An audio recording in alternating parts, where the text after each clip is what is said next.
देश की पॉपुलेशन यानी जनसंख्या 140 करोड़ से ऊपर पहुंच चुकी है। वहीं दूसरी ओर हम लोग शादी यानी मैरिज को एक फेस्टिवल के तरीके से सेलिब्रेट करते हैं। ये अपने आप में बहुत ही चटपटा मुद्दा है। जो लोग शादी कर चुके हैं उनके अपने खट्टे मीठे एक्सपीरियंसेस हैं और जिन्होंने नहीं की है वो इस एक्सपीरियंस को लेना चाहते हैं। तो इसलिए आज आप लोगों के सामने मैं लेकर के आया हूं बहुत ही सेंसिटिव मुद्दा जिसका नाम है शादी यानी मैरिज। अमूमन देखा जाए तो हमारे यहाँ दो तरह की शादी पॉपुलर है। पहली तो अरेंज मैरिज, दूसरी लव मैरिज और तीसरे प्रकार की मैरिज का नाम मैंने खुद रखा जिसका नाम है धरपकड़ मैरिज। ये कुछ लव मैरिज जैसी ही दिखती है मगर होती नहीं है। तो जल्दी मैं आपको इसके बारे में ही बताऊंगा। उसके बाद आप लोग डिसाइड करिएगा कि किस तरीके की शादी के क्या फायदे हैं क्या नुकसान है।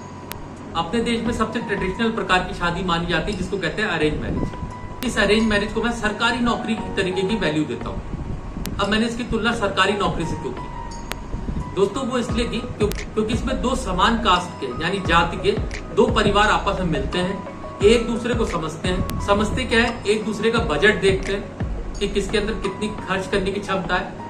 उसके बाद इसमें लेन देन की बात की जाती है कि क्या लेना है क्या देना है। इस अरेंज मैरिज में बहुत सारी रस्में होती है जिसे निभाना पड़ता है और इसमें बहुत सारे खर्चे होते हैं। और जब लेन देन खाने पीने की बात तय हो जाती है उसके बाद लड़का और लड़की को आपस में मिलाया जाता है।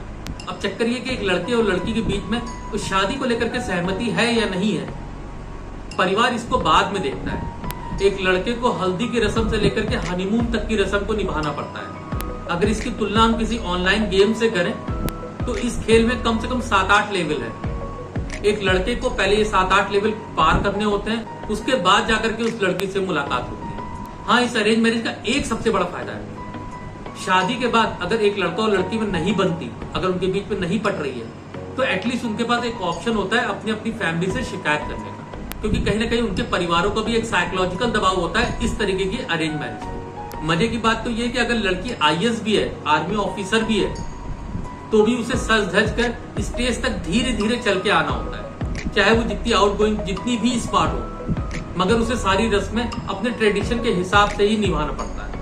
और इधर अब हम बात करते हैं लव मैरिज की, जिसे मैं प्राइवेट नौकरी की तरीके से लेता हूँ। अब आप पूछेंगे कि लव मैरिज को प्राइवेट नौकरी से क्यों कंपेयर कर रहे हो। दोस्तों, जैसे प्राइवेट नौकरी में होता है ना कि अपनी नौकरी अपने हाथ में होती है, कभी भी जा सकती है, जब तक आप काम कर रहे हैं तो नौकरी बची हुई है, उसी तरीके से लव मैरिज होती है। अब इसमें एक लड़का लड़की अपनी जिम्मेदारी पे शादी करते हैं, जिसमें परिवार की रजामंदी बहुत कम ही मिल पाती है। मगर आज के समय को देखते हुए ज्यादातर पेरेंट्स ने, माँ बाप ने अपने हथियार डाल दिए। ठीक है बेटा, जैसा तुम्हें शादी करना है तुम लोग कर लो, क्योंकि आगे निभाना भी तुम लोग को है तो जिम्मेदारी भी तुम्हारी ही होगी, हमसे शिकायत करने मत आना। लव मैरिज का सबसे बड़ा फायदा ये होता है कि एक लड़का या लड़की शादी से पहले एक दूसरे को समझते हैं, जानते हैं और आपस में एक दूसरे की अच्छी बुरी आदतों को पहचानते हैं। उसके बाद वो तय करते हैं कि उन्हें आपस में शादी करनी है कि नहीं करनी। लव मैरिज का दूसरा सबसे बड़ा फायदा कि इस तरीके की शादी में खर्चा आपका बहुत कम होता है, क्योंकि पेरेंट्स तो अपनी जगह अड़ जाते हैं। अगर तुम शादी अपनी जिम्मेदारी पे कर रहे हो तो खर्चा भी तुम अपनी जिम्मेदारी पे करो। तो अमूमन देखा गया है कि इस तरीके की शादी में खर्चा बहुत कम होता है।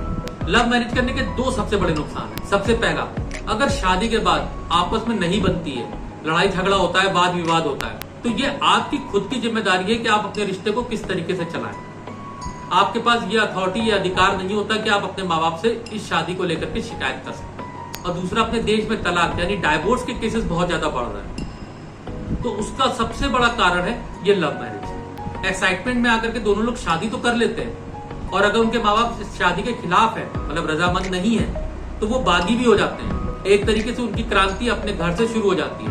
वो क्रांतिकारी बन जाते हैं कि मैं दुनिया भुला दूंगा तेरी चाहत में, ये दुश्मन जमाना मुझे ना भुलाना। ये गाना तो आप लोगों ने सुना ही होगा। समथिंग लाइक दिस, कुछ इसी तरीके से वो क्रांतिकारी बन जाते हैं। और शादी कुछ सालों बाद जब उन्हें होश आता है तब उन्हें लगता है कि हाँ, ये मैंने क्या कर लिया, और उनके पास पछताने के अलावा दूसरा कोई विकल्प नहीं होता। हालांकि इस लव मैरिज को लेकर के मैं खुद भी सपोर्ट में हूँ, मगर इस शादी को लेकर के इतना ही कहूंगा कि अगर दो लोग इंडिपेंडेंट हैं, अपना खर्चा पानी निकाल सकते हैं, अच्छी जगह नौकरी या बिजनेस कर रहे हैं, तो उन्हें शादी कर लेनी चाहिए। दोस्तों, अब हम बात करते हैं तीसरे प्रकार की शादी की, जिसको मैंने नाम दिया है धरपकड़ शादी।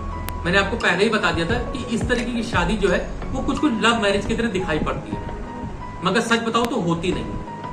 अक्सर आप लोगों ने आस पड़ोस में, अपने घर के आसपास सुना होगा कि वो लड़का या लड़की खूबसूरत नहीं है, सुंदर नहीं है, फिर भी अपने व्यवहार से, अपने आचार विचार से उसने पूरे परिवार को समेट लिया। मगर आजकल एक अलग चीज की उत्पत्ति हुई है, ना सूरत में ना सीरत में, ना देखने में अच्छे, ना आचार विचार व्यवहार में अच्छे। अब इस तरीके के लड़के लड़कियों में भी एक प्रॉब्लम होती है कि वो बचपन से ही ये सब बातें झेलते हैं कि अरे यार सुंदर नहीं है, खूबसूरत नहीं है तो हमारी शादी कैसे होगी। फैमिली का भी पूरा दबाव रहता है कि हमारा बच्चा तो देखने में अच्छा नहीं है, उसकी शादी किस तरीके से होगी। मेरा कहने का मतलब है कि सुंदरता क्या मायने रखती है। आप अपनी स्किल्स, अपनी क्वालिफिकेशन पे वर्क करिए ना। आप अपने आप को इतना काबिल बनाइए कि रिश्ते खुद चल के आप तक आए। मेरे दोस्त, सुंदरता सिर्फ 4 दिन की होती है, उसके बाद सिर्फ आपको आपके व्यवहार से लोग याद रखते हैं। और ऐसे में कॉलेज खत्म होते होते लड़का या लड़की अपने घर में ये चीज डिस्क्लोज करता है कि हमें इस लड़की से या इस लड़के से शादी करनी है। अब परिवार को तो यही लगता है कि अच्छा हुआ कि आपस में इन दोनों ने एक दूसरे को पसंद कर लिया। तो पूरा परिवार मिलकर साम दाम दंड भेद करके सामने वाली पार्टी को कैसे भी करके अपने गिरफ्त में ले लेता है। और उधर सामने लड़के का भी झुकाव उनके परिवार की तरफ हो जाता है, क्योंकि जो इतना पैसा ले लेगा, इतना खर्चा पानी ले लेगा, तो बट ऑब्वियस है कि उसका झुकाव उनकी तरफ हो जाएगा। तो अमूमन देखा गया वो अपने माँ बाप को छोड़ करके सामने वाली पार्टी के माँ बाप को एक्सेप्ट कर लेता है। एक तरीके से उन्हें गोद ले लेता है, नया नया मम्मी पापा कहना शुरू कर देता है और एक लड़के की तरीके से घर के सारे काम करने लगता है, झाड़ू पोछे से लेकर के कपड़े धोने तक का, और कपड़े धोने से लेकर के घर का सारा सामान लाने तक का, और अपने असली माँ बाप को कहीं ना कहीं भूल जाता है। और मजे की बात देखिए कि ऐसे में जिन 2 लोगों की शादी होती है ना, उन्हें इस बात पे भी विश्वास नहीं होता कि उनकी शादी हो भी सकती है। तो शादी होने के बावजूद भी अगले 10 साल तक वो पूरी सोसाइटी को सोशल मीडिया पे, अलग प्लेटफॉर्म पे यही शो करते रहते कि देखो मेरी शादी हो चुकी है, हम लोग काफी खुश हैं। ऐसा लगता है कि शादी नहीं कर ली उनको कोई नोबेल पुरस्कार मिल चुका है। मगर सच कहूं तो आजकल की सोसाइटी में इस तरीके की शादी सबसे ज्यादा सक्सेसफुल है।